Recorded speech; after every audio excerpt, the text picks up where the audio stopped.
Hi, I'm Matthew Shimalo. Welcome to the Wealth Masterclass, where we teach you to make, manage, and multiply money. If you've been following us, fantastic. If this is your first time on this channel, please make sure you subscribe and leave a message, leave a note, leave a comment. Today, I'd like to share something with you about the enemies of business success. If you don't have a business, I really do encourage you to do. If you've been listening to the Wealth Masterclass, you will know that we are one platform where we challenge you that you need to have your own streams of income. You see, the difference between you having your own business and not having is that if you have a business, you deploy. If you don't have a business, you get employed. So between deployment and employment, you make a choice. You deploy your gifting and make platforms happen when you have your own business.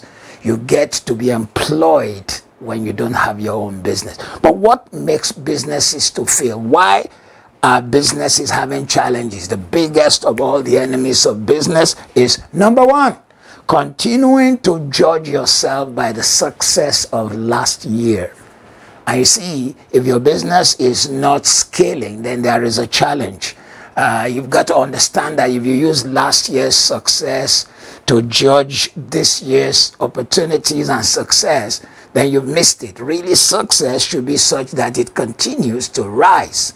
And many have allowed their income of last year, their success of the previous year, the level of their groundbreaking to be the parameter of their achievement.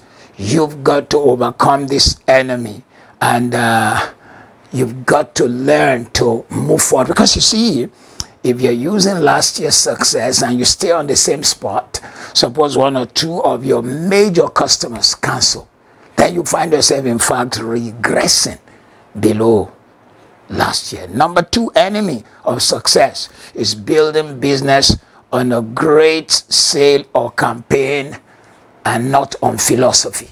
What is the philosophy behind your business? What is the why? You must have a why for your business. If you don't have a why, if you just build your business on a great sale, a great marketing, you were on YouTube, on Facebook, on TV, newspaper, and great sale came, it will just be for the moment. But when you have a philosophy, and the philosophy must be informed by the question why, which means, what are you solving as a problem? Why does your business exist? So if you are a business which produces tissue papers, why is your own tissue paper different? You have to know the why. You have to have a philosophy.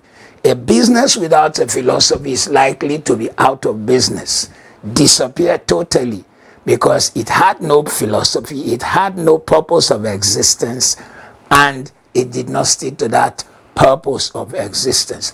The third reason and the third enemy of success in your business is flattery. When people are telling you you're doing so well, there's no company like yours, and you are reading your own story. You see, people will tell you what they think you want to hear sometimes. That's why you got to learn to also read what your critics are saying. If your critics are saying something is not right, you need to go fix it. If you don't fix it, you'll be out of business. And when I teach business principles, this applies in different areas. You need to ask questions, you need to turn around. I cannot forget my other responsibility is be a pastor. And I remember a church somewhere that lost 400 families in one go. The man who was in charge was humble enough to go to the church where they moved to say, please, the people who moved to you, what did they say we were doing wrong? And the guy said, sir, they complained about your children's church. That was just a park where kids were kept quiet or just to stay there until the parents were off. It wasn't a place where children were learning. So don't let people flatter you. The fifth reason why businesses fail, or the fifth enemy, is perfection. When you are trying to control everything and you didn't realize that, look, yours is to cast vision, others are to plug into your vision, because everything stands or falls to vision. Where there is no vision, the people perish. A business philosophy, idea, concept, and founding can come from you as the owner, but it should not stay with you.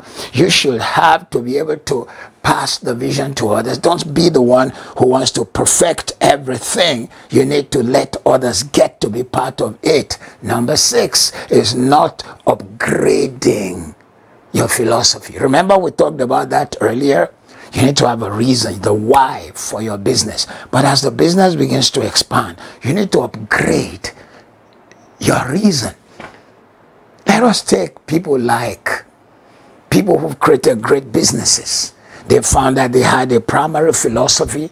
Then they found that they could also meet other needs. They could do other things. And they began to move into those areas. Zuckerberg found that he could create a community where people met on Facebook. But then beyond that, he now, with his Facebook, bought WhatsApp and many other platforms, and they became part of his most major. So you need to upgrade your philosophy. You need to make better your company, or else if you stay in yesterday's philosophy, you will not be in tomorrow's business. The enemy of tomorrow is revision instead of vision.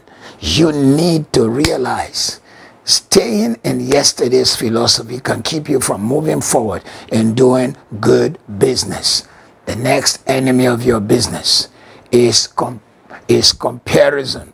When you are comparing yourself with others, instead of you staying in your lane, learn from others. It becomes your enemy. You can learn from them. You can see what they're doing. You can learn from your competition. Use what they do to challenge yourself to become better and, if possible, to beat the competition.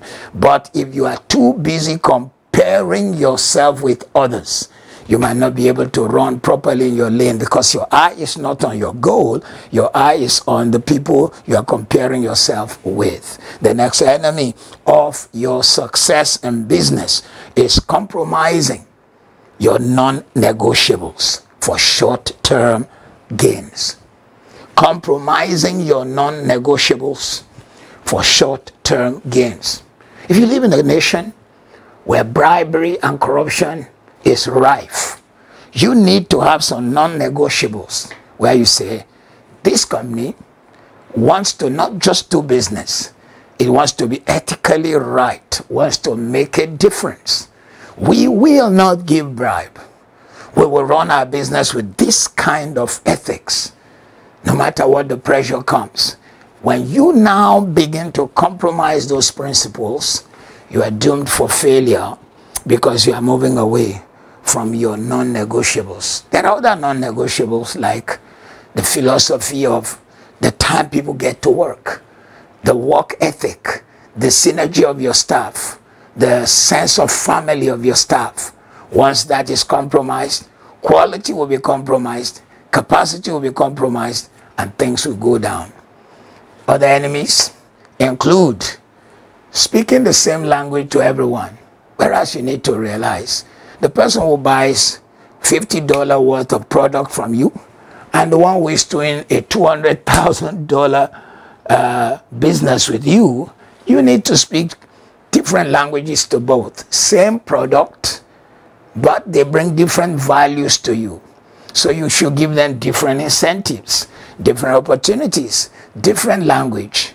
Of course, celebrating both, but appreciating the person who really have made your journey a true success. A true success. These and many others can be enemies of the success of your business. Oh, and if you've been staying with us, there was one last one I was going to give you, and that is making sure everything is legal. Never go into business with anyone without dotting the I's and crossing the T's and ensuring that the business steps were taken. You need counsel on that with a lawyer. What makes a contract a contract? What should we do before a contract is binding? If you don't, this is one of the reasons why some businesses go down. Word of mouth and even texts may not be enough. A telephone conversation can be denied. So these are many, and many are the enemies of business success. I hope you got something from today's teaching. Make sure you like it. make sure you go to our site, matthewashimalo.com, and leave a comment, follow us, and please get others to subscribe. God bless.